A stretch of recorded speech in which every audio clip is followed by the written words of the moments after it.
नमस्ते सर। अभी कुछ दिनों पहले भारत में चुनाव चल रहे थे और चुनाव के दौरान प्रचार के समय मैं देख रहा था कि हमारे बहुत सारे राजनेता, जिसमें पार्टीज़ के हेड और रीजनल पार्टीज़ के हेड भी मौजूद थे, वो बार बार जानबूझकर कैमरे पे कभी मटन खाते हुए, कभी चिकन खाते हुए, कभी मछली खाते हुए दिखते थे और कभी पकाते हुए भी दिखते थे। और मैं समझ नहीं पा रहा था कि वो ऐसा क्यों कर रहे हैं। तो ऐसा क्या कैसे हो जाता है कि भारत में ये सब चीज़ें चल जाती हैं?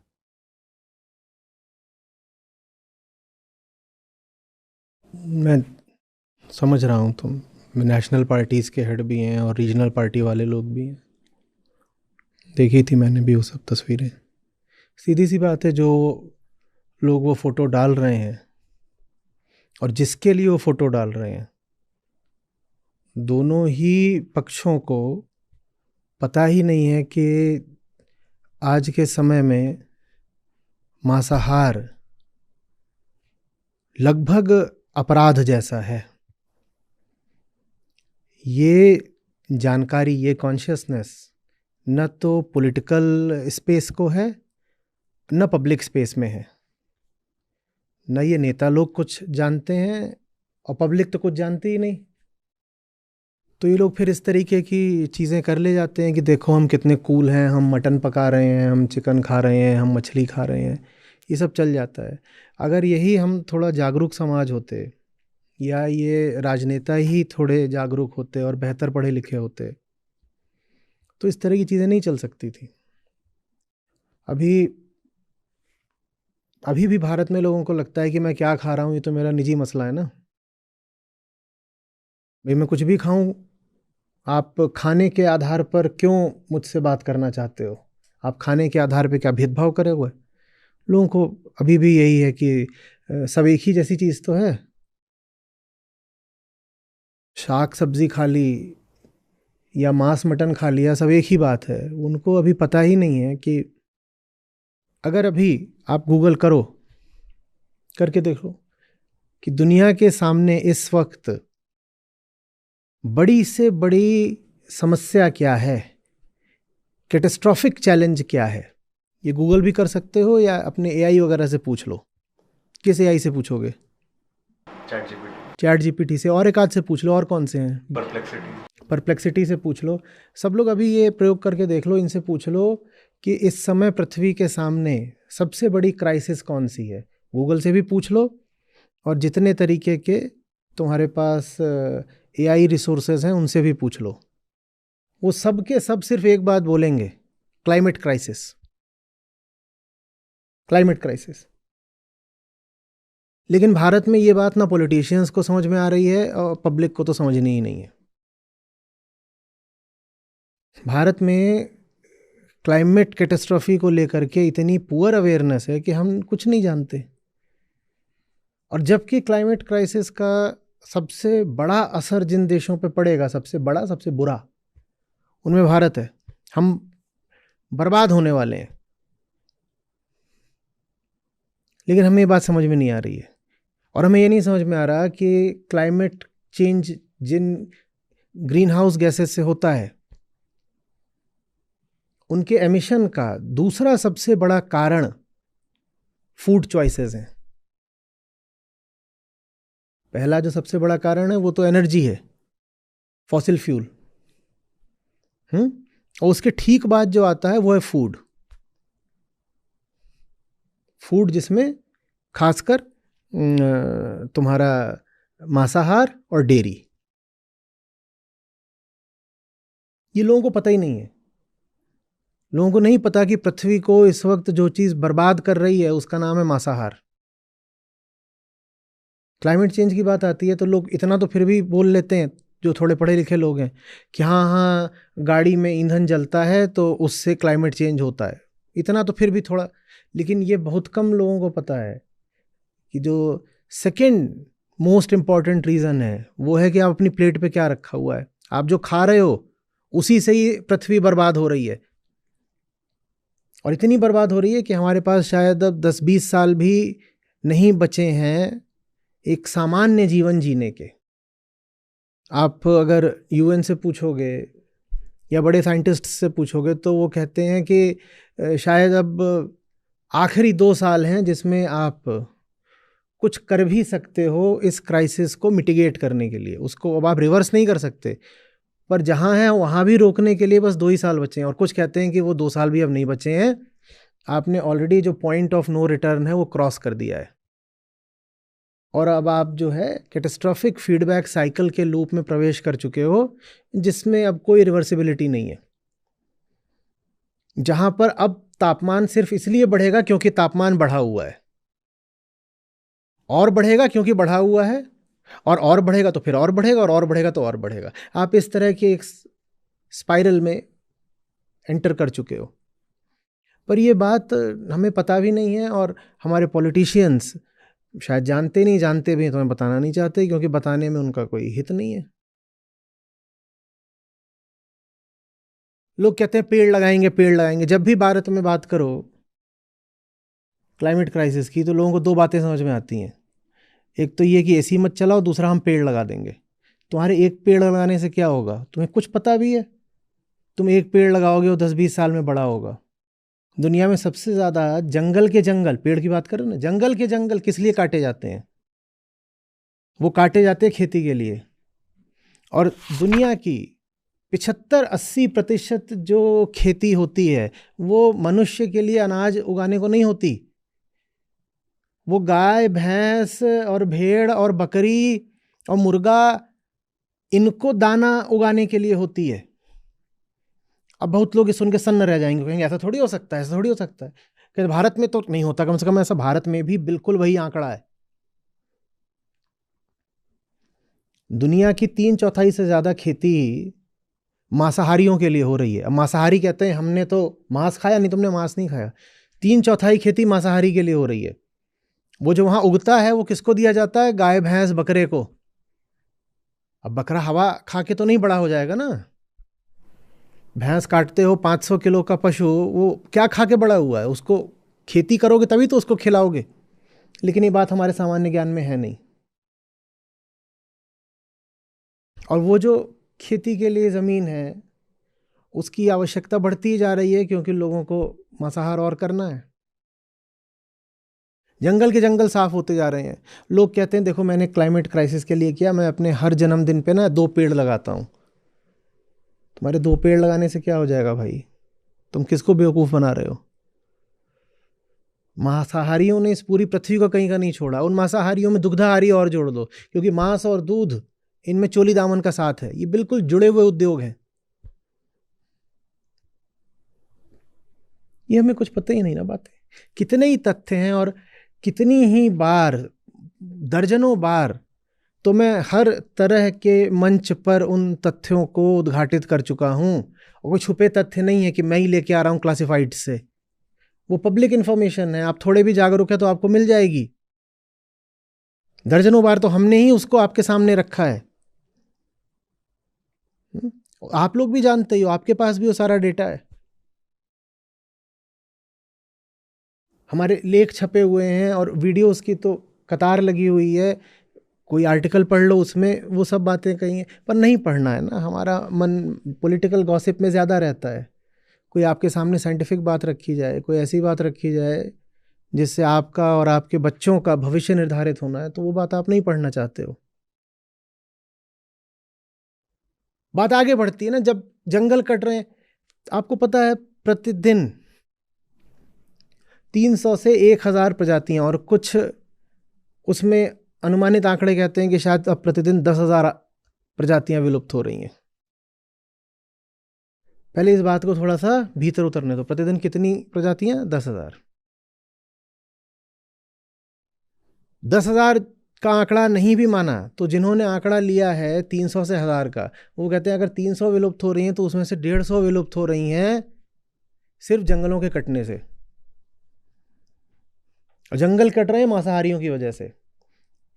मांसाहारी सिर्फ उस जानवर को नहीं खा रहा है जो उसने कटवाया है। मांसाहारी ने उस जंगल के जितने जानवर थे सबको लील लिया। मांसाहारी ने पूरी की पूरी प्रजातियां खा डाली, वो बची नहीं है, वो कभी देखने को नहीं मिलेंगी। तुमने उनका हैबिटेट, उनका घर ले लिया। अब वो जिएंगे क्या? प्रतिदिन 137 प्रजातियां सदा के लिए इस पृथ्वी से विलुप्त हो रही हैं मांसाहार के कारण। प्रतिदिन पृथ्वी पर सिर्फ 4% जानवर हैं जिनको अब आप जंगली बोल सकते हो। मांसाहारियों ने सब समाप्त कर दिए। जब जंगल समाप्त कर दिए तो जंगली जानवर कहां से बचेंगे भाई? जब जंगल नहीं तो जंगली जानवर बचेगा? तो पृथ्वी पे अभी कुल जितने जानवर हैं उसमें से बस 4% जंगली हैं। बताओ बाकी सब क्या है? बाकी सब वो जानवर हैं जो मांसाहारियों के लिए खिला पिला के बड़े करे गए हैं कि अब इनको काटा जाएगा। पृथ्वी के सिर्फ 4% जानवर जंगली हैं, 96% तो यही हैं सब। बकरी, मुर्गा, सुअर, गाय, भैंस, भेड़, मछली,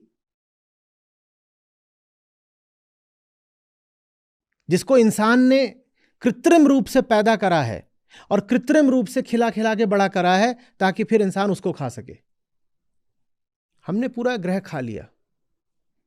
और बड़ी से बड़ी वजह है मांसाहार। और उस पर भी मांसाहारियों की दाद दूंगा, उनमें इतना दम रहता है कि बोल देते हैं मेरी मर्जी, मैं कुछ भी खाऊं।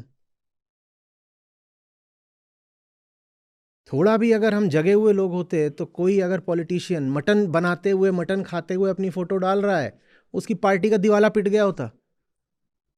एक एक उम्मीदवार की जमानत जब्त हो गई होती सिर्फ इस एक तस्वीर पर कि तुम्हारा राष्ट्रीय अध्यक्ष तो मटन चबा रहा है, तुम्हें वोट। बात इसमें नैतिकता, धार्मिकता की नहीं है, बात पृथ्वी के भविष्य की है। और भविष्य भी कोई 100-200 साल बाद का नहीं, 10-20 साल का, 10-20 साल बाद का भी नहीं, आज का। पिछले साल के 365 दिनों में लगभग 350 दिनों में भारत में ही कोई ना कोई एक्सट्रीम वेदर इवेंट हुआ है। इस साल जितनी लंबी हीट वेव है इतनी पहले कभी नहीं देखी गई। ये सब क्या हो रहा है? ये क्लाइमेट क्राइसिस है। क्लाइमेट क्राइसिस कहां से आ रही है? दूसरा सबसे बड़ा कारण मांसाहार है। तो ये बात भविष्य की भी नहीं है, बात आज की है। और मैं कितने आंकड़े दूं, हर दिशा से आंकड़े। आप जीडीपी को क्या नुकसान हुआ आप वो निकाल सकते हो, गरीबों की कितनी दुर्गति हुई आप वहां से वो निकाल सकते हो, आप हर दिशा से आंकड़े ला सकते हो। इस पे तो इतना विस्तृत ये क्षेत्र है कि इसमें बहुत लिटरेचर उपलब्ध है। हम जितना पढ़ो उतना कम है। लेकिन एक एक लेख, एक एक शोध चिल्ला चिल्ला के यही कह रहा है, मांसाहार एकदम अभी शून्य कर दो अगर पृथ्वी बचानी है तो। धन्य है भारत की अभी यहाँ पर ये सब चल रहा है। अभी हम इसमें वो मुद्दे तो ला ही नहीं रहे हैं कि पशु हिंसा, पशु क्रूरता, एनिमल वेलफेयर, एनिमल राइट्स, वो सब तो अभी बहुत दूर की बातें हैं। एनिमल राइट्स तो ठीक है, इसमें तो ह्यूमन राइट्स का भी बहुत तगड़ा वायलेशन है।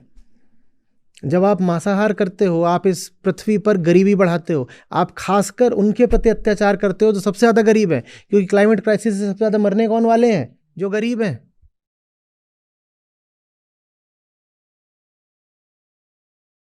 यही है बात, बस कुछ नहीं। अंधेर नगरी चौपट राजा। सर मैंने जब ये वीडियोस देखे नेताओं के तो मुझे तो यही लगा साफ साफ कि ये एक पर्टिकुलर वोट बैंक को प्रभावित करने के लिए बनाए गए हैं। कौन सा वोट बैंक? मुस्लिम वोट बैंक। अरे भैया, वो मुस्लिम होंगे, इंसान है ना। भारत में मुस्लिम आज भी ज्यादा गरीब है शेष आबादी से।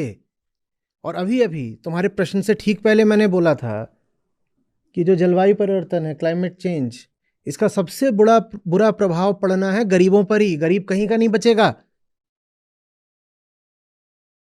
अगर आप मुस्लिम को ये दिखा के रिझा रहे हो कि मैं तो मटन खाता हूं, तो आप मुस्लिम के साथ भी बड़ी नाइंसाफी कर रहे हो।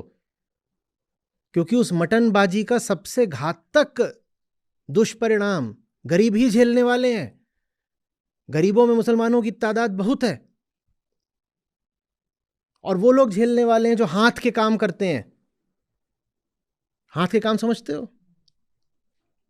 जो मैन्युफैक्चरिंग में है या इस तरह के कामों में है जिसमें उन्हें मैनुअल लेबर करना होता है, उनमें भी मुसलमान बहुत हैं।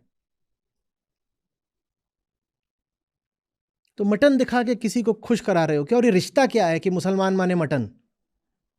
ये क्या रिश्ता है? बन गया है, प्रचलित हो गया है कि मांसाहार और मुस्लिम, क्योंकि उनमें थोड़ा मुस्लिम वर्ग जो है उनमें मांसाहार की थोड़ी प्रवृत्ति ज़्यादा रहती है। देखो, पहली बात तो ऐसा कोई रिश्ता होना नहीं चाहिए। दूसरी बात, अगर ऐसा कोई रिश्ता है तो मुस्लिम समुदाय के लिए ही बड़े खतरे की बात है, क्योंकि अगर आप मांसाहार को अपनी धार्मिक पहचान से जोड़ रहे हो तो आपका भविष्य बहुत चौपट है। और कोई कोई धर्म ऐसा नहीं होता जो मांस खाने को अनिवार्य बताए, कहे कि अगर तुमने मांस नहीं खाया तो तुम बुरे आदमी हो। ये कौन सी धार्मिकता है? ना कोई धर्म ऐसा बोलता है। कोई धर्म, मत, संप्रदाय, रिलीजन, मजहब ऐसा नहीं बोलता कि मांस खाए बिना तुम अच्छे आदमी नहीं हो सकते।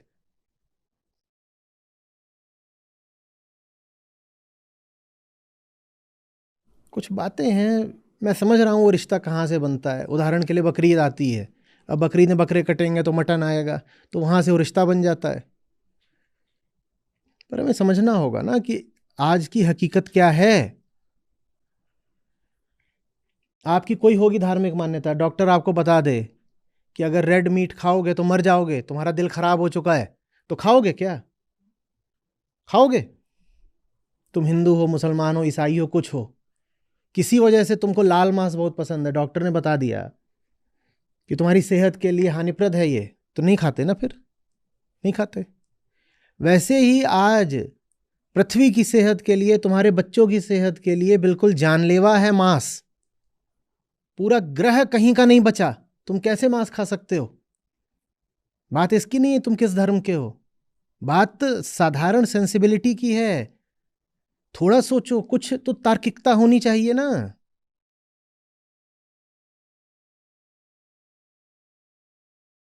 और कोई वर्ग अपनी उस मांस संबंधित पहचान को बनाए रखना चाहता हो कि ना रखना चाहता हो, ये वोट बैंक पॉलिटिक्स के चलते नेताओं का जरूर इसमें स्वार्थ है कि मांस को एक समुदाय विशेष से जोड़कर दिखा दो।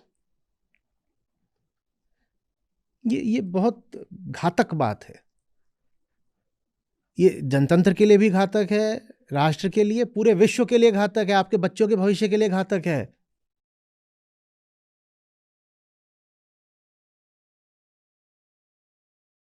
कुछ कहना चाहते हैं उधर, शिवा? आचार्य जी, जैसे मैं मांसाहार पे और पढ़ रहा था तो एक बड़ा रोचक तथ्य मेरे सामने आया कि 77% एग्रीकल्चरल लैंड मांसाहार यूज़ करता है, बात करी थी। और उससे जो हमें ग्लोबल जो हमारी कैलोरी सप्लाई है, जो और हमारा प्रोटीन, प्रोटीन हाँ सप्लाई है, हाँ हाँ, वो केवल 18% है। बिल्कुल। और जितने ये मांसबाज लोग हैं, ये सब के सब प्रोटीन प्रोटीन का गाना गाते रहते हैं मांस खाने के लिए। 77% जमीन लगा के 37% प्रोटीन आया उससे। एकदम प्रोटीन की दृष्टि से भी मांस एकदम पुअर इन्वेस्टमेंट है, poor investment of land, poor investment of money. और कैलोरी की दृष्टि से तो 18%।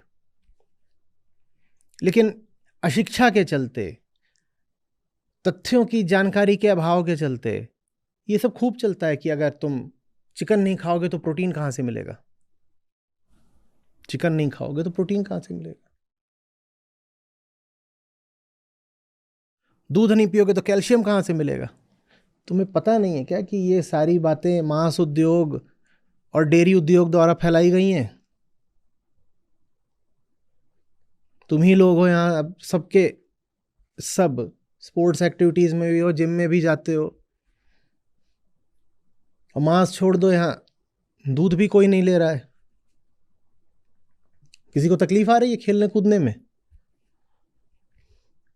और बेहतर फिटनेस के साथ खेलते हैं, बेहतर स्टेमिना, बेहतर एनर्जी, बेहतर पावर के साथ खेलते हैं।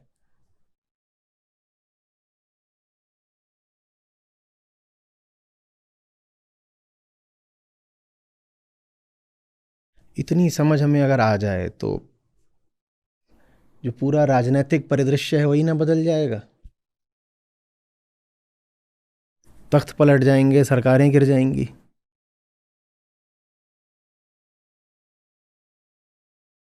क्या देख रहे हो भाई संजय, बताओ, और कुछ सूचना निकाली है?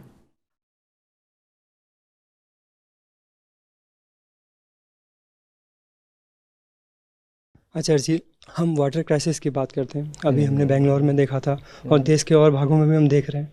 अभी मेरे सामने एक तथ्य है कि 1 केजी बीफ पैदा करने के लिए 15,000 लीटर एवरेज पानी का इस्तेमाल होता है। मतलब हम जो सबसे ज़्यादा कार्बन इंटेंसिव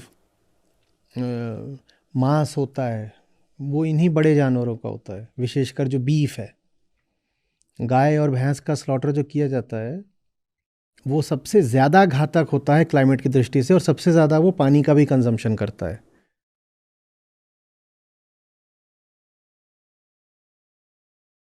इसमें कोई धार्मिक कोण तुम नहीं भी लाओ कि अरे गोधन है, गोहत्या नहीं होनी चाहिए, तो भी ये समझो कि पहली बात तो मांसाहार घातक है पृथ्वी के लिए, और मांस में भी जो बीफ होता है वो तो एकदम प्राण घातक है।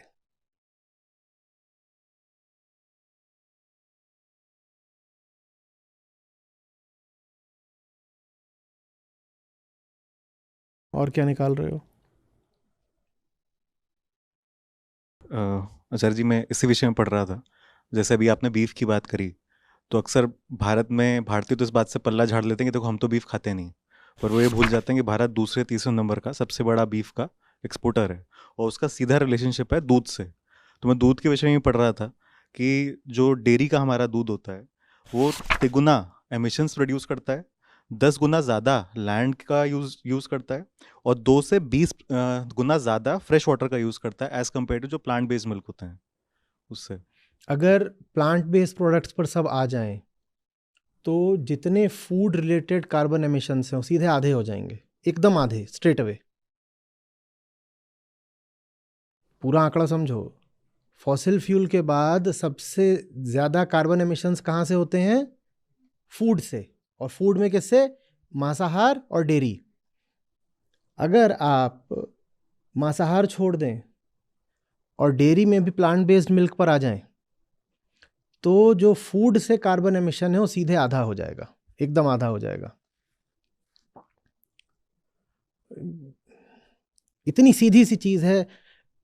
एक हमें फैसला करना है, और जो पूरी क्लाइमेट क्राइसिस है उसको रोकने की दिशा में हम बहुत बड़ा कदम उठा लेंगे, पर वो फैसला हम करना नहीं चाहते, ज़बान के स्वाद के मारे, धार्मिक मान्यताओं के मारे, मूर्खतापूर्ण हठ के मारे। हमको वो चीज़ माननी नहीं है।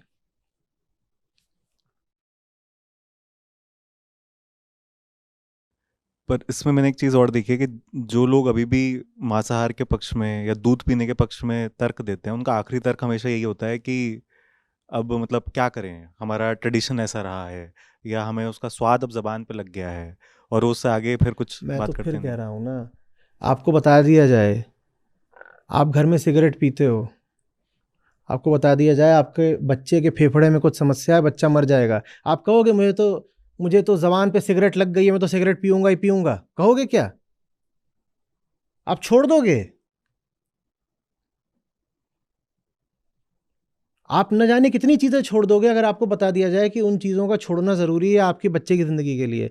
ये बात जनरल अवेयरनेस में आ नहीं रही है पब्लिक में कि हमारे बच्चे एकदम नारकीय जीवन जीने वाले हैं। वो पीढ़ियां बीत गई जिन्होंने पृथ्वी पर किसी तरीके का संतुलन देखा था।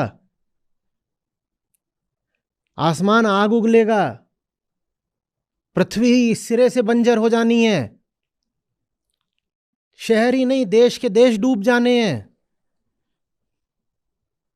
क्लाइमेट माइग्रेशन इस सदी की बड़ी से बड़ी त्रासदियों में होगा। करोड़ों अरबों लोग अपनी जगह छोड़कर दूसरी जगहों पर जाने को मजबूर हो जाएंगे। आज के शहर कल की रेगिस्तान है, उन्हें छोड़ना पड़ेगा। ये नदियां सब सूख जानी है, नदी किनारे जितने शहर बसे थे उन्हें शमशान होना पड़ेगा। ये है आने वाली पीढ़ी का भविष्य। और उसके लिए आप कह रहे हो कि साहब जबान पे स्वाद लग गया है, मैं दूध नहीं छोड़ सकता, मैं मांस नहीं छोड़ सकता। और ये मत भूलिए, भारत में ठीक है बीफ नहीं खाया जाता है, पर बफ खाया जाता है। बफ जानते हो ना किसके लिए स्लैंग है? बफेलो के लिए। भारत में भैंसे के 2 ही 3 उपयोग हैं। एक तो है कि भैंसा गाड़ी खींचता है, वो धीरे धीरे कम होता जा रहा है, डुग्गी जिसको बोलते हैं। दूसरा ये है कि वो भैंसों का गर्भाधान करने का काम आता है, उसके लिए एक भैंसा काफ़ी है, वो 100 भैंसों के लिए आपको दे देगा सीमेन। जो तीसरा काम है भैंसे का वो यही है, भैंसा कटता है और बहुत सस्ता आता है भैंसा, मुर्गी मटन से सस्ता आता है। तो बल्कि हमारे राजनेता कहते हैं कि ये गरीबों के लिए सस्ते प्रोटीन का काम कर रहा है भैंसा।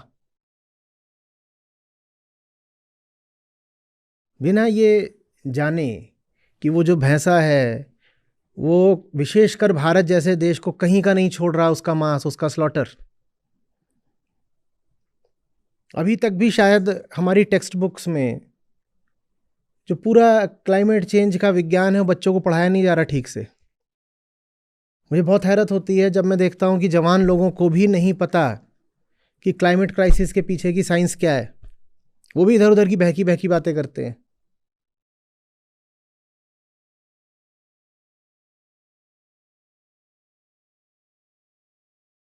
अक्सर इसमें एक चीज़ मैंने और देखी है कि जिन लोगों का जो लाइवलीहुड है वो इन सारे उद्योगों से जुड़ा हुआ है, वो इस पर बहुत मतलब गुस्सा भी हो जाते हैं और आक्रोशित भी। कि हमारी लाइवलीहुड का क्या होगा।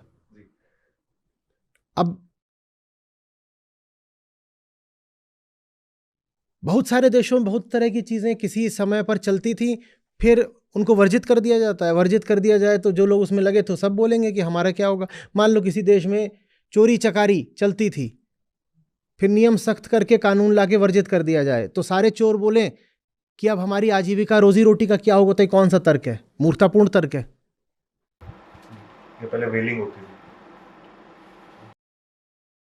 कितनी चीज़ें थी जो पहले अनुमत थी अब वर्जित हैं, उसमें आप तर्क दो कि उन लोगों की लाइवलीहुड का क्या होगा, तो ये मूर्खतापूर्ण तर्क है। और एक बात बताता हूँ, एग्रीगेट लेवल पर क्लाइमेट चेंज इकोनॉमी को लॉस देता है ना।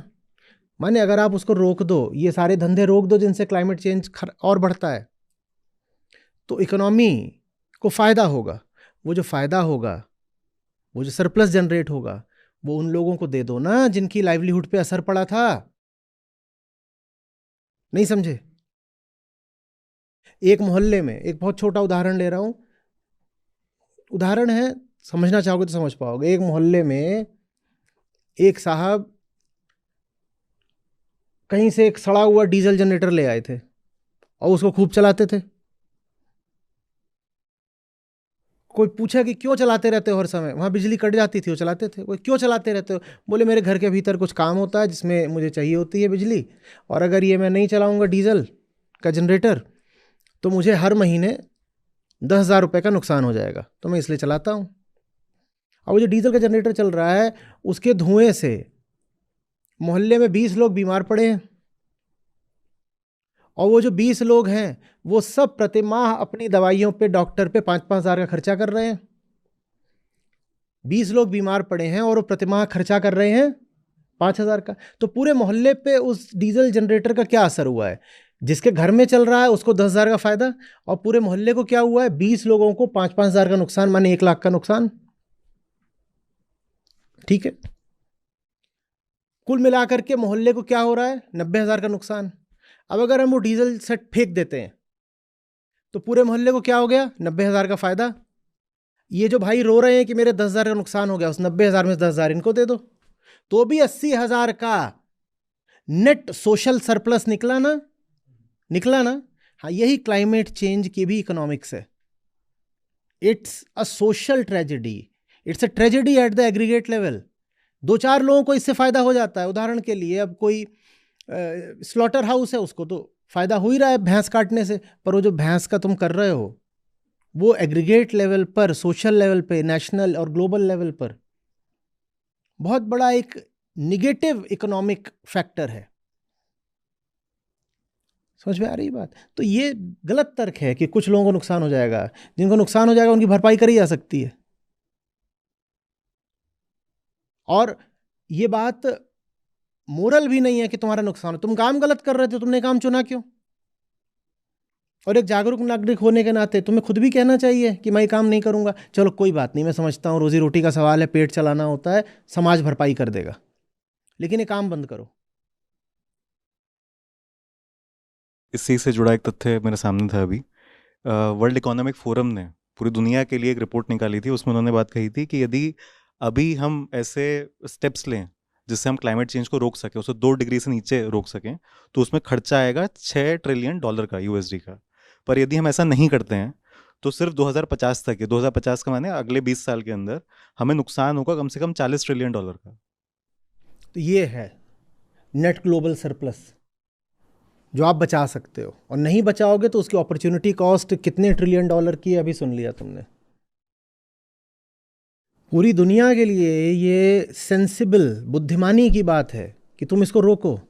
और ये बात सिर्फ नैतिक नहीं है, इसमें सिर्फ कोई मोरल बेनिफिट नहीं है, इसमें सीधा सीधा इकोनॉमिक बेनिफिट भी है। इसमें कई लोग ये भी आंकड़ा देते हैं कि जो एमिशंस की कमी होगी वो तो एक तरफ है, साथ में जो एग्रीकल्चर लैंड अभी हम यूज़ कर रहे हैं जानवरों के लिए खाना बनाने के लिए, वो सारा लैंड हम दोबारा से फॉरेस्टेड बना सकते हैं, बिल्कुल जिसकी अपनी और कहते हैं बेनिफिट्स हैं कि हम कितना बिल्कुल CO2 उसमें अब्जॉर्ब कर सकते बिल्कुल हैं, बाकी सब बिल्कुल चीज़ें। बिल्कुल बिल्कुल।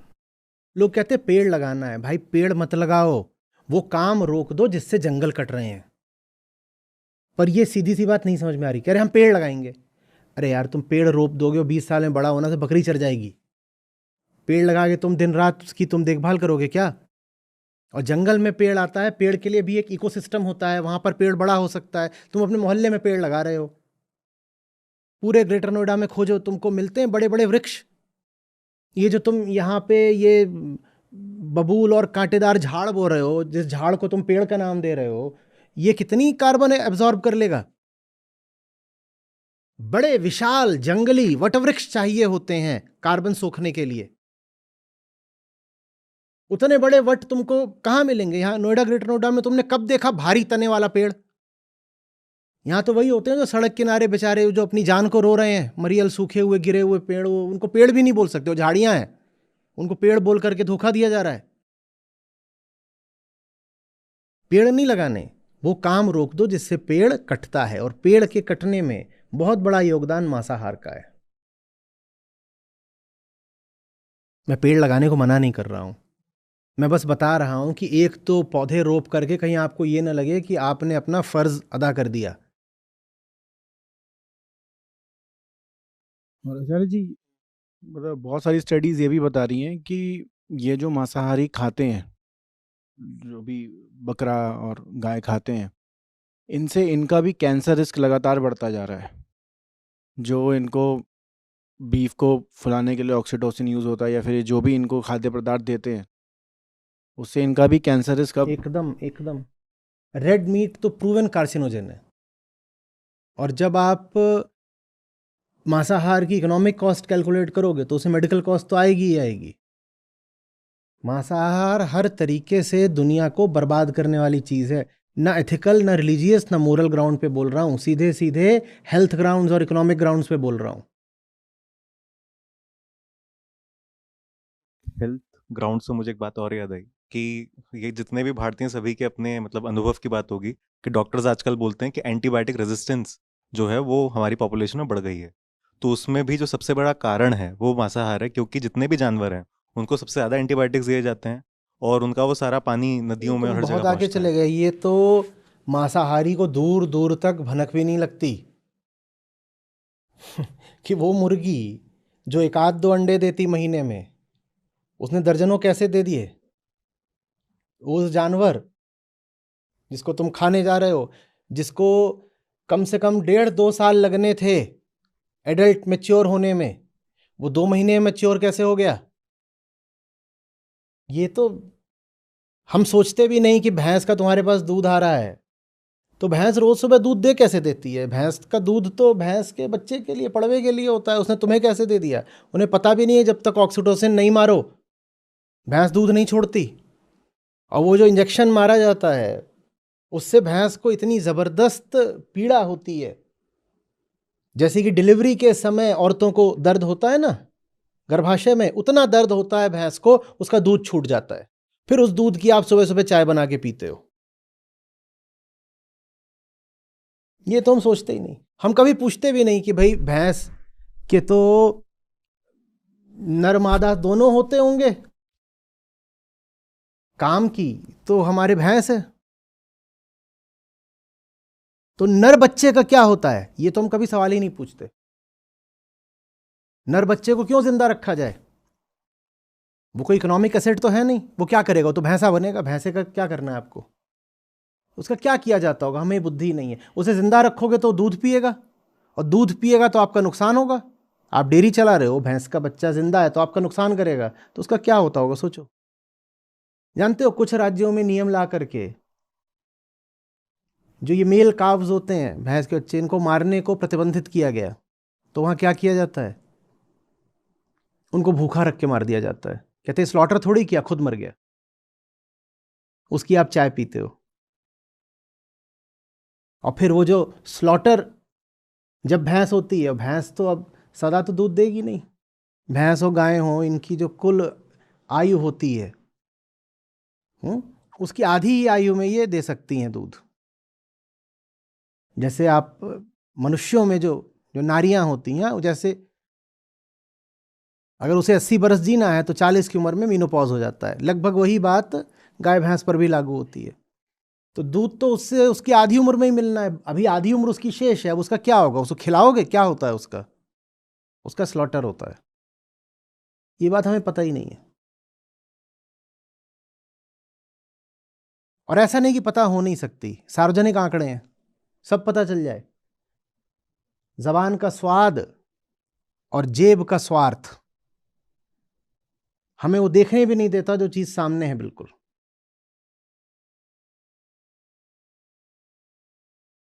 अभी कुछ दिनों पहले की बात थी कि जो हमारी गीता कम्युनिटी है, वहाँ पे एक साथी ने एक फ़ोटो शेयर करी थी, जहाँ पे क्योंकि एक भैंस दूध नहीं दे रही थी, तो उसके मरे हुए बच्चे की खाल के अंदर भूसा भर के उसको वहाँ हाँ टिका हाँ दिया था, उसको हाँ ये भ्रम देने के लिए कि तुम्हारा बच्चा हाँ हाँ पास में है। हाँ हाँ, ये बहुत कॉमन प्रैक्टिस है।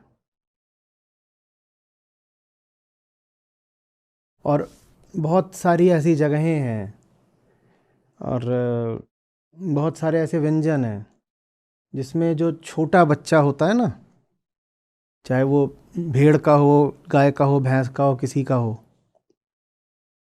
उसका जो मांस होता है नर्म, वो दुगुने तिगुने दाम पे जाता है। तो उस छोटे बच्चे को स्लॉटर करने का ये एडेड इंसेंटिव होता है। इसका मांस दुगने तिगने चौगुने दाम पे जाएगा। ये है मांसाहार।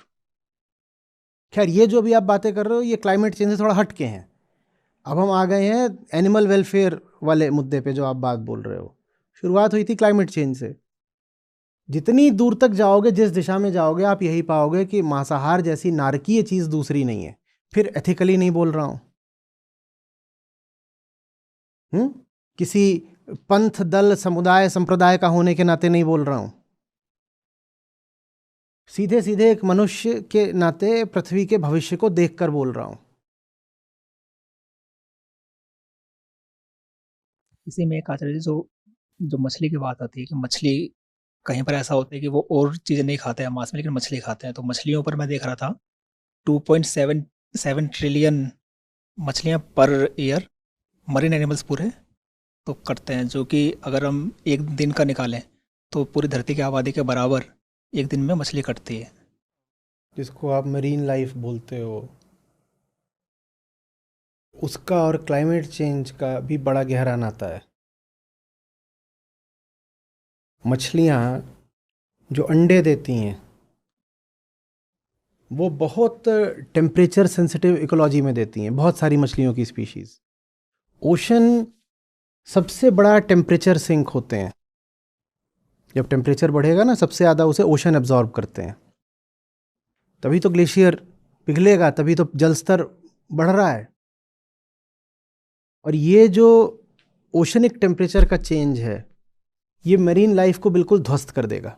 जब मछली का अंडा ही नहीं ना बचेगा, ना मछली अंडे देगी, पूरा जो उसका इकोसिस्टम है वो गड़बड़ है, हो जाएगा।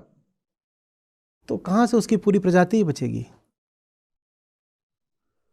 और मछलियों को तो तुमने जब इतने ट्रिलियन बोला, तो पता नहीं तुमने इतने ट्रिलियन यूनिट्स इंडिविजुअल्स बोले या किलोग्राम बोला? मछलियों की तो मांसाहारी ये औकात मानते हैं कि उनको गिनते भी नहीं हाउ मैनी यूनिट्स या हाउ मैनी इंडिविजुअल्स, उनको गिना जाता है किलो के भाव। अभी आपसे पूछा जाए कितनी गाय, कितनी भैंस, कितनी बकरी, भेड़ कटी, वो तो आप फिर भी बता पाओगे। मछलियों में वो बता पाना मुश्किल हो जाता है, उनको किलो के भाव गिनते हैं। जबकि मछली अपने आप में एक इंटेलिजेंट जीव होता है, वो दर्द उतना ही अनुभव करता है जितना कोई भी मैमल, पर मैमल होता है तो हमें उसका दर्द दिखाई देता है।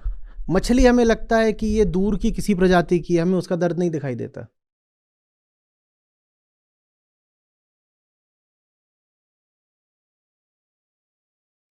क्लाइमेट चेंज रिलेटेड डेटा है, उस पे ही फोकस्ड रहो। अगर आप उसके एथिकल और इमोशनल इश्यूज पर जाओगे तो बात बहुत दूर तक निकल जाएगी। इसी में आचार्य जी कई सारी फोटोज और वीडियोस रिसेंट में आई हैं जिसमें पूरे के पूरे लेक्स की मछलियां मरी हुई हैं, मर जाती हैं और फ्लोट करती हैं। और ये भी वही क्लाइमेट चेंज के कारण जो भी उनका ऑक्सीजन डिप्लीशन और टेम्परेचर बढ़ जाता है उसके कारण होता है। और ये मतलब रिसेंटली बहुत इंस्टेंसेस आ रहे हैं। ये बेसिक साइंस हमने पढ़ी ही नहीं ना, कि जो डिज़ोल्व्ड ऑक्सीजन होती है मछली उसी से ज़िंदा रहती है। ऊपर आके हवा तो वो लेती नहीं है अपने फेफड़ों में, डिज़ोल्व्ड ऑक्सीजन। और इतनी हमने साइंस पढ़ी नहीं कि डिज़ोल्व्ड ऑक्सीजन, कोई भी गैस किसी भी लिक्विड में जब डिज़ोल्व होती है तो उसका सैचुरेशन, उसकी सॉल्युबिलिटी, ये सब टेम्परेचर डिपेंडेंट होते हैं। तुम टेम्परेचर के साथ छेड़छाड़ करोगे तो ये जो अलग अलग गैसें पानी में घुलती हैं इनका कॉन्सेंट्रेशन भी खराब होगा। तो पूरी जो एक्वेटिक लाइफ है उसका क्या होगा फिर, और क्या होगा नहीं, दूर की बात नहीं कर रहे हैं, स्पेकुलेटिव नहीं है, क्या हो रहा है। We are in the middle of it, we are in the middle of the 6th mass extinction. Anthropocene बोल रहे हैं इसको क्योंकि ये मनुष्य ने किया है। जैसे सिर्फ ग्लोबल वार्मिंग नहीं बोलते, एंथ्रोपोजेनिक ग्लोबल वार्मिंग बोलते हैं ना, वैसे ही हम जिस युग में चल रहे हैं एंथ्रोपोसीन है, ये हमने करा है। एंथ्रोपो माने मनुष्य से रिलेटेड। अच्छा जी, मैं पढ़ रहा था जैसे सोसाइटी पे, इकोनॉमी पे इम्पैक्ट पड़ रहा है इसका, तो फेमाइन की और मतलब स्थिति बढ़ेगी, भी फूड इनसिक्योरिटी बढ़ेगा। साथ में जो आप बोल रहे थे कि क्लाइमेट की वजह से डिस्प्लेसमेंट के लिए अभी जो पूरा माइग्रेशन होगा उसकी वजह से वॉर के चांसेस काफ़ी ज़्यादा हैं। साथ में जो आपने पहले भी समझाया इस पर कि जो मेंटल इश्यूज़ बढ़ेंगे, मेंटल हेल्थ पे इश्यूज़ बहुत सारे रहेंगे, कि एंग्जाइटी और जो स्ट्रेस हो रहा है उसकी वजह से काफ़ी डेटा आ रहा है इसमें भी। ये बात मैं तो बहुत बार समझा चुका हूँ, हमारे पॉलिटिशियंस को क्यों नहीं समझ में आ रही है। ये साधारण सी बात जिसके लिए कोई पीएचडी नहीं करनी है, बस साधारण शिक्षा होनी चाहिए, साधारण जागरूकता, कि आज के समय में ये मांसबाजी, वोट इससे पता नहीं कितने मिलेंगे पर तबाही पूरी होगी।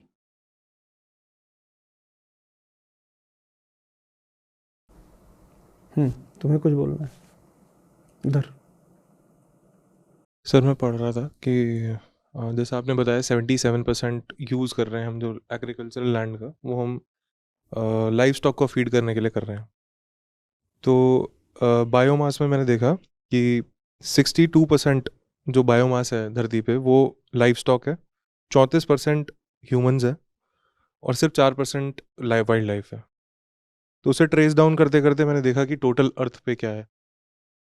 तो टोटल अर्थ का जो बायोमास एग्जिस्ट करता है वो 80% ओशंस में करता है और बाकी लैंड पे करता है। ओशंस में क्या हो रहा है ये तो हम देख ही नहीं रहे हैं, वो तो एकदम छुपा दिया जा रहा है। और देखा तो पता चला कि करीब 50 से 85% जो हमारा ऑक्सीजन आता है वो ओशन से आता है, और करीब 25 से 40% जो CO2 है वो अब्जॉर्ब करते हैं ओशंस, और 90% हीट अब्जॉर्ब करते हैं ओशंस। थोड़ा सा और देखा तो इसमें निकल के आया कि जो फिशेस हैं और जो हम फिशरीज हैं, जितना पूरा बायोस्टॉक है, इसको पिछली सेंचुरी में हम फुली एक्सप्लॉइट कर चुके हैं 80%, ओवर एक्सप्लॉइटेड 60%, डिप्लीटेड बिल्कुल ही ख़त्म हो गया वो, 40% in the state of collapse, बिल्कुल 20% तो बिल्कुल है ही नहीं वहाँ पर पूरे ओशन रीजन तो का। 60% डिप्लीटेड और कोलैप्स्ड है। कोलैप्स्ड है और फुली एक्सप्लॉइटेड की रेंज में 80% आ चुका है सिर्फ। तो ये पर मछली अभी और खानी है। मछली को तो हमने एकदम छुपा दिया कि क्योंकि वो तो दिखता ही नहीं है धरती पे, तो वो है ही नहीं, और वो उसके लिए तो बड़ी बड़ी मतलब बड़ी बड़ी बड़ी लॉबीज हैं जो छुप के काम कर रही हैं इसके लिए। तो वो मछली खाना तो ऐसे छोटी सी बात हो गई कि मछली खा रहे हैं। और जब तुम कहते हो ना कि मछली के साथ क्या हुआ, तो उसमें जो एक बात और नहीं सामने आती है वो ये है कि मछली के कारण ऐसी हज़ारों प्रजातियां या तो खतरे में हैं या विलुप्त हो गई जिन्हें खाया भी नहीं जाता। ये बड़े बड़े ट्रॉलर्स होते हैं। अब वो तो है नहीं कि मछुआरा अपनी नाव पे जाके जाल फेंक रहा है। और ये जो कुछ भी होता है सिर्फ सरफेस पे नहीं, ये बिल्कुल नीचे जा कर के अब वहाँ से जो मेरीन लाइफ है ये उसको स्कूप आउट करते हैं। वहाँ जो कुछ भी होता है सब आ जाता है, उसमें वो सब भी आ जाता है जिसको तुम खाओगे भी नहीं। वो आ जाता है, मर जाता है, वो लाश बस फेंक दी जाती है उसकी। कितनी प्रजातियां बस ऐसे ही विलुप्त हो गई क्योंकि वो मछली के साथ साथ वो भी फंस जाती थी। और मछलियों का क्या हुआ, वो तो अगर तुम इंसान हो पढ़ने बैठोगे तो जीना मुश्किल हो जाएगा। जब हम क्लाइमेट चेंज की बात करते हैं तो उसका बहुत बड़ा संबंध ग्लेशियर्स और ओशंस से है। और ओशंस में एक्वेटिक लाइफ का क्या हो रहा है उसको सबसे कम अटेंशन मिल रहा है। या कोरल रीफ का क्या हो रहा है लोग नहीं बात करना चाहते उसकी, ना लोगों को पता है। कोरल रीफ्स में भी पिछले मैं भी पढ़ रहा था 50% जा चुकी है। 50% से ज़्यादा जा चुका है। और 50% जा चुका है कोरल जी। रीफ। हाँ 90% इन सम रीजन्स 90% इवन जा चुका है कोरल रीफ्स। और उसी से मछलियाँ भी जिंदा रहती हैं, उसी से ऑक्सीजन सारा प्रोड्यूस लेकिन होता है। हमारे यहाँ किसी पॉलिटिकल पार्टी के मैनिफेस्टो में क्लाइमेट चेंज जैसा शब्द भी नहीं, ना कोई बात करना चाहता। फिर वही अंधेर नगरी चौपट राजा। उल्टे ये लोग इलेक्शन के समय में और दिखाते हैं मैंने मछली खाई, मैंने मटन खाया, मैंने चिकन खाया। कौन सी बुद्धि के लोग हैं ये?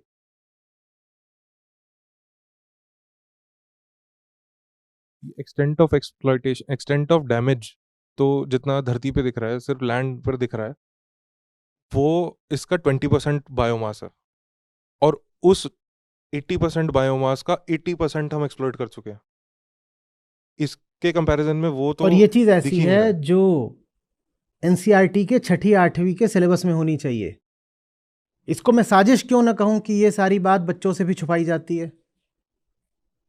ऊपरी तौर पे बता दिया हाँ क्लाइमेट चेंज होता है, पर उसके जो भयानक आंकड़े हैं और जो उसका जानलेवा विस्तार है वो कहाँ बताया जा रहा है। लोगों को लगता है क्लाइमेट चेंज ऐसा है कि थोड़ी गर्मी बढ़ जाएगी, थोड़ी गर्मी बढ़ जाएगी।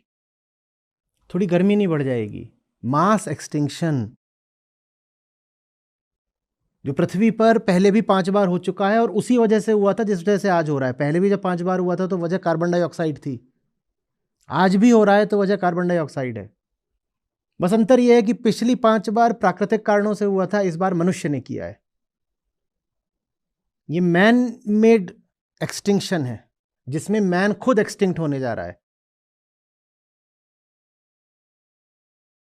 सर स्टार्टिंग में 2 बातें हुई थी। एक तो हुआ था कि वी से कि it's a matter of my taste, और दूसरी बात हुई थी कि जो एनिमल्स हैं उनको हम इंजेक्ट करते हैं, वो फिर जो मीट ईटर्स खाते हैं तो उनको इफेक्ट पड़ता है उससे। लेकिन टर्शरी एक और स्टडी ये है कि क्योंकि 3/4 of the land is been used for growing food for the animals, for या, तो उसमें क्या हो रहा है कि बिकॉज दे वांट कि बहुत जल्दी से उग जाए, तो बहुत सारा ग्रोथ हार्मोन्स मारते हैं उनको, फर्टिलाइजर्स पेस्टिसाइड यूज़ होते हैं। तो वो बाकी फ्लो होके, तो जो नहीं भी कर रहे हैं कंज्यूम, तो उनकी लाइफ भी जा रही है। और 3/4 उसका तो मतलब ये है कि आप ये नहीं कह सकते कि साहब मेरा पड़ोसी मांसाहारी है, ये उसका निजी मसला है, प्राइवेट मैटर है, मैं कैसे दखल दे सकता। आपका पड़ोसी अगर मांसाहार कर रहा है तो ये आपकी निजी समस्या है और आपको पूरा हक है कि आप उसमें इंटरवीन करें। उसी मोहल्ले वाले उदाहरण पर वापस जाओ, मोहल्ले में एक आदमी बिल्कुल धुआं फेंकने वाला जनरेटर अपने घर में लगाए हुए है, तो क्या मोहल्ले के बाकी लोगों का हक नहीं बनता कि उससे जाकर कहें कि बंद करो साहब? ये आपका निजी मसला, प्राइवेट मैटर नहीं है कि आप क्या खा रहे हो। ये एक पब्लिक मैटर है and the public has the right to intervene, at least the public has the right to inquire and the public has the responsibility to educate. Before you intervene you must educate, or you could say the intervention has to be by way of education.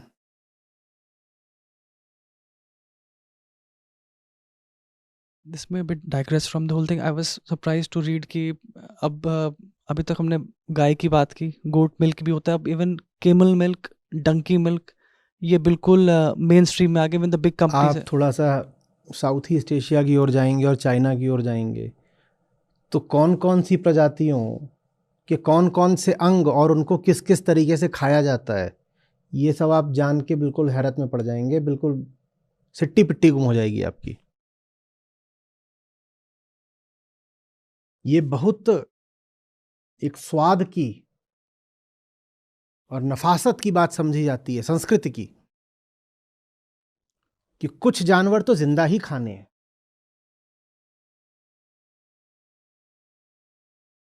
कुछ चीजें तो ऐसी हैं जो उन्हें जिंदा ही मुंह में लेकर डालना है, जिंदा ही खाएंगे। लेकिन फिर अब इस पर आओगे तो ये मुद्दा फिर चला जाता है एनिमल राइट्स पर। एनिमल राइट्स की बात करो तो लोगों के बहुत तरह कुतर्क आ जाते हैं, तो उसकी बात कभी और कर लेंगे। अभी जब बात शुरू हुई तो हमने क्लाइमेट चेंज पकड़ा है, तो उसी पे टिक कर रहो। सर, मेरा सवाल क्लाइमेट चेंज की एजुकेशन को लेकर था कि जो क्लाइमेट चेंज को लेकर इश्यूज अब क्रिएट हो रहे हैं, फॉर एग्जांपल ये हीट वेव जो चल रही है, ये महसूस हर कोई कर रहा है और हर कोई समझना चाहता है हो क्यों रहा है, पर उसको अब इसकी असली वजह कहीं से भी एजुकेट नहीं की जा रही है। मेन स्ट्रीम मीडिया में भी देखता हूँ मैं तो कोई इसकी बात नहीं करता है। इवन अगर मैं यूट्यूब की भी ऐसे बात करूँ तो इस प्लेटफॉर्म पे मैंने आपके अलावा किसी और की वीडियो देखी ही नहीं है इन मुद्दों पर। तो अगर हमें दुनिया की इतनी बड़ी आबादी तक ये बातें पहुँचानी है और कोई इस मुद्दे को उठाने को तैयार नहीं है, तो मतलब उसका फिर एजुकेट करने का तरीका क्या होगा? देखो, सबसे जो अच्छा तरीका है, आदर्श, आइडियल, वो तो यही है कि जिन लोगों के पास मंच हैं बड़े और माइक हैं बड़े, वो करें। इसीलिए मैं बार बार बोल रहा हूँ कि पॉलिटिकल पार्टीज़ के एजेंडे में होना चाहिए था, मैनिफेस्टो में होना चाहिए था। They have the reach and the voice, उन्हें करना चाहिए था, तो वो करें। वो अगर नहीं कर रहे तो आम आदमी को करना पड़ेगा, हमारे तुम्हारे ऐसे लोगों को करना पड़ेगा। हम कर भी रहे हैं, संस्था हमारी करती भी है पूरा वो सब कुछ, लेकिन हमारे पास वो रीच तो नहीं हो सकती ना जो किसी नेशनल पार्टी के पास है। और रीच अगर सोशल मीडिया पर की बात करोगे तो रीच सोशल मीडिया पर उसको उस चीज़ को मिलती है जो चीज़ लोकप्रिय हो। कोई ढंग की चीज़ तो ट्रेंडिंग करती नहीं। मनोरंजन हो, अश्लीलता हो, सनसनी हो, कुछ भी सस्ती सामग्री हो, वही आगे बढ़ती है इनके एल्गोरिदम्स में अपने आप सोशल मीडिया के। आप क्लाइमेट चेंज जैसा मुद्दा लाओगे तो वो अगर वीडियो है तो अपने आप तो नहीं आगे बढ़ने वाला। अभी हम बात कर रहे हैं, रिकॉर्डिंग भी हो रही है, ये पब्लिश भी होगी रिकॉर्डिंग, तो ये वीडियो कोई अपने आप तो नहीं ट्रेंडिंग में चला जाएगा। तो हमें फिर क्या करना पड़ेगा? हम इसको प्रमोट करते हैं। जो ऐसे वीडियोस हैं जो बिल्कुल पब्लिक इंटरेस्ट के हैं, हम उनको प्रमोट करते हैं, क्योंकि पब्लिक उन्हें खुद नहीं देखेगी। तो हम कहते हैं ये वीडियो तुम्हें देखना पड़ेगा, और हम उस पर अंधाधुंध पैसा खर्च करते हैं कि पब्लिक वो वीडियो देखे, क्योंकि वो वीडियो अगर नहीं देखोगे तो पृथ्वी कहीं नहीं बचने वाली। यही तरीका है। लेकिन इस तरीके में फिर ऑब्वियस जो बॉटलनेक है वो रिसोर्सेस का है। आप प्रमोट तो कर सकते हो, पर आपको उसको और करोड़ों लोगों तक पहुंचाना है तो उसमें बहुत बहुत पैसा लगता है। तो वो एक सीधी सीधी वहाँ पर हैंडीकैप बनती है। इसमें भी आचार्य जी आपने बात की थी कि धुआं कोई अगर फेंकता है तो उसको हम जाकर क्वेश्चन करते हैं। तो वैसे ही एनिमल एग्रीकल्चर से अमोनिया एमिशंस जो होते हैं, तो जो टोटल अमोनिया एमिशंस है उसका 64% तो सिर्फ एनिमल एग्रीकल्चर से ही होता है। और अमोनिया हेल्थ इशू भी क्रिएट करता है, और साथ में एसिड रेन जो होती है उसमें भी उसका रोल होता है। तो ये बात शायद मतलब मुझे पहली बार पता चली कि अमोनिया के 64% एमिशंस तो इस कारण से ही हो रहे हैं। ये सब बहुत ज़रूरी बातें हैं, पर ये समझ में आने में कोई मुश्किल बातें नहीं हैं। मुश्किल से 50 से 100 पन्नों की एक किताब में ये सारी बातें समा जाएंगी। वो रिसर्च करनी है तो उसका तो कोई अंत नहीं है, पर जितना एक इन्फॉर्म्ड ओपिनियन बनाने के लिए जानकारी चाहिए, उतनी जानकारी 50 से 100 पन्नों के डॉक्यूमेंट में आ जानी है। और वैसे डॉक्यूमेंट उपलब्ध भी हैं, लेकिन वो मेन स्ट्रीम नहीं हो रहे, क्योंकि मेन स्ट्रीम सिर्फ नशा है। हमें ये महसूस ही नहीं करने दिया जा रहा, जानने नहीं दिया जा रहा कि ज़मीन पर इस वक्त हकीकत क्या चल रही है। कभी हमें चुनावों का नशा दे देते हैं, इंटरटेनमेंट का नशा है, आईपीएल का नशा है। तुम इन नशों में लगे रहो और तुम एक्सटिंक्ट हो रहे हो, तुम सदा के लिए मिट रहे हो। अच्छा जी, अभी जो आंकड़े डिस्कस हुए उन्हीं के बेसिस पे मैंने अभी चैट जीपीटी पे 2 क्वेरीज फायर करी। पहला लिखा कि जो जितना नॉनवेज कंजम्पशन होता है, वो जो एनिमल्स है, कैटल्स हैं, वो कितना पानी कंज्यूम करती हैं। तो उसका ईयरली कंजम्पशन निकला 871 बिलियन लीटर्स इन दिल्ली। और ये देखा कि दिल्ली में पर ईयर वाटर कंजम्पशन कितना होता है बाय ह्यूमंस, तो वो निकला है 1.66 ट्रिलियन। तो that means 52% of the water that is consumed. अभी हम वाटर शॉर्टेज की बात कर रहे हैं, मतलब 50% से ज़्यादा जो पानी है वो मांसाहार तुमने के लिए जा मांसाहार रहा को है। खिला दिया। और हम कहते हैं दिल्ली में पानी नहीं है। अगर ये आंकड़े सही हैं तो दिल्ली का आधा पानी मांसाहार की भेंट चढ़ रहा है, फिर हमको पानी नहीं है पीने को। कोई कमी नहीं है आंकड़ों की, तुम जितना उसमें घुसोगे भयानक तथ्य सामने आएंगे, पर इन तथ्यों को सामने आने नहीं दिया जा रहा।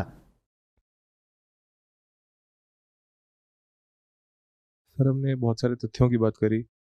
हम इन सभी तथ्यों से वंचित रहते हैं, ऑल्दो हम एक इंफॉर्मेशन एरा में रहते हैं, बट वो हमारे कहीं काम नहीं आ रहा है। लेकिन आज से सैकड़ों साल पहले कबीर साहब कह रहे थे कि कहता हूँ कहीं जात हूँ, कहा जो मान हमार, जाका गला तुम काटे हो, फिर काट तुम्हार। तो ये वही हो रहा है हमारे साथ। वही हो रहा है हमारे साथ, वही हो रहा है। एक अंग्रेजी में कहावत है कि टेक इट ऑन फेथ और डू द मैथ। अभी तक हमने मैथ की भाषा में बात करी थी, तुमने अंत आते आते फेथ की भाषा में ही बात कर दी। अगर थोड़ा सा विजडम की दृष्टि से देखोगे तो बिना आंकड़ों के ही पता है कि किसी जिंदा प्राणी को काटकर उसको खाना गिरे से गिरा काम है। वहाँ मैथ की ज़रूरत नहीं, वहाँ विजडम काफ़ी है। पर विजडम चूंकि लोगों के पास होती नहीं, इसीलिए अभी हम लोगों ने आंकड़ों की भाषा में बात करी, मैथ की भाषा में बात करी। अब तो समझ जाओ, और अभी नहीं समझे तो अब ऐसा नहीं कि समझने के लिए दूसरा मौका मिलने वाला है। We as a species are already half gone, and that's the smallest part of the tragedy. The really big part is that we have dragged millions of innocent species along with us into permanent disappearance.